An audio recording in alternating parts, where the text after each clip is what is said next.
தமிழில் வெளியானது செல்லப்பப்பு comedy video வைரலாவதால் திமுக காங்கிரஸ் பேரதிர்ச்சி. நாடு முழுவதும் பாஜக காங்கிரஸ் கட்சியை கிண்டல் செய்து அதே நேரத்தில் வரலாற்றை நினைவுபடுத்தும் வகையில் வெளியிடும் வீடியோக்கள் மிகப்பெரிய வரவேற்பை பெற்று வருகின்றன. பல வீடியோக்கள் ஹிந்தியில் இருப்பதால் தமிழில் வேண்டும் என பலர் கமெண்ட் செய்து இருந்தனர். இந்த சூழலில்தான் தற்போது ராகுல் மற்றும் சோனியா காந்தி பேசுவது போன்று காமெடி உரையாடல் வீடியோ தமிழில் வெளியாகி இருக்கிறது.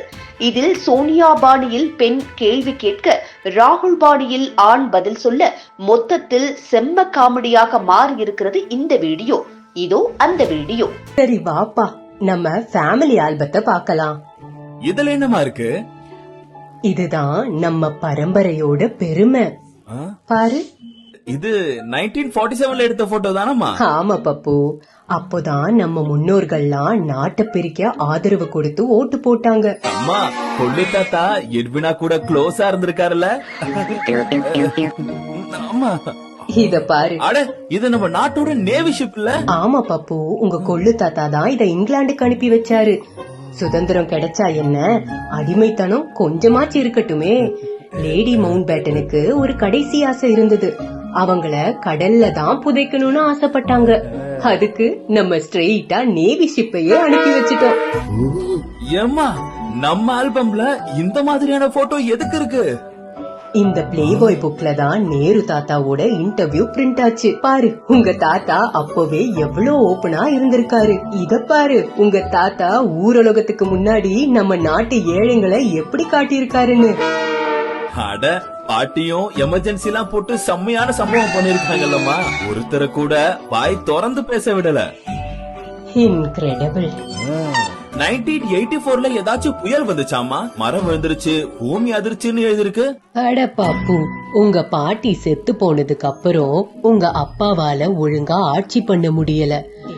டெல்லியில பூரா கொலையா நடந்துட்டு இருந்தது. அப்போதான் பெரிய மரம் விழுந்தா பூமி அதிரதானு செய்யும்னு உங்க அப்பா சொன்னாரு. எப்படிப்பட்ட மெமரிஸ்ல பூத் கேப்சர் பண்ணது, ஸ்விஸ் பேங்க்ல அடிச்சது, போஃபர்ஸ் வாங்கும் போது கமிஷன் அடிச்சது, அதெல்லாம் ஒரு காலம். அதுல குவாத்ருச் மாமா கூட இருந்தாருல்ல? அது மட்டுமா, யூனியன் கார்பைட்ல ஊழல் நடந்தப்போ உங்க ஆண்டர்சன் மாமாவையும் நாம தானே தப்பிக்க வச்சோம். ஆமா ஆமா, சின்ன வயசுல நாம போன ஃபேமிலி டூர் போட்டோலாம் இருக்கா? இதோ இருக்கு பாரு. உங்க அப்பா பிரதமரா இருந்தப்போ INS விக்ராந்த் கப்பலையே நாம டாக்ஸியா தான் யூஸ் பண்ணோம். லட்சதீப்ல கொஞ்ச நாள் இருப்போம், கொச்சின்ல கொஞ்ச நாள் இருப்போம். ஃபுல்லா பார்ட்டி தான். இந்த நிலக்கரி, 2G, காமன்வெல்த் எல்லாம் எனக்கும் நல்லா ஞாபகம் இருக்கு. அகஸ்தா வெஸ்ட்லேண்ட் கூட ஞாபகம் இருக்கு. இதனாலதான் நம்ம கோடீஸ்வரர்களாமா. அப்படியே நீயும் பெரிய ஆள் ஆயிட்ட பப்பு. இத பாரு, நீதான் சீனா கூட ஒப்பந்தம் போட்டது. நாட்டு மேல உனக்கு எவ்வளவு மரியாதை. என் செல்ல பப்புடா நீ. பாருங்கம்மா, நான் எவ்வளவு ஸ்மார்ட்டா இருக்கேன்ல. இது நான் பாபர் சமாதிக்கு போனப்ப எடுத்தது. ஆனா ராமர் கோயிலுக்கு நீ இன்னும் போகல. குசும்புக்காரண்டா நீ. 40 வயசுலயும் நாட்டியா இருந்திருக்க.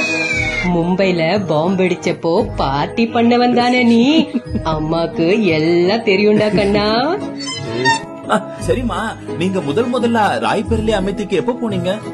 எனக்கு தெரிஞ்சு 1982ல போயிருப்பேன். நீயே பாரு, அப்போ அந்த 2 ஊரும் எப்படி அழுக்கா இருக்குன்னு. கருமோ. சரி வா, கைய கழுவிட்டு சாப்பிட போலாம்.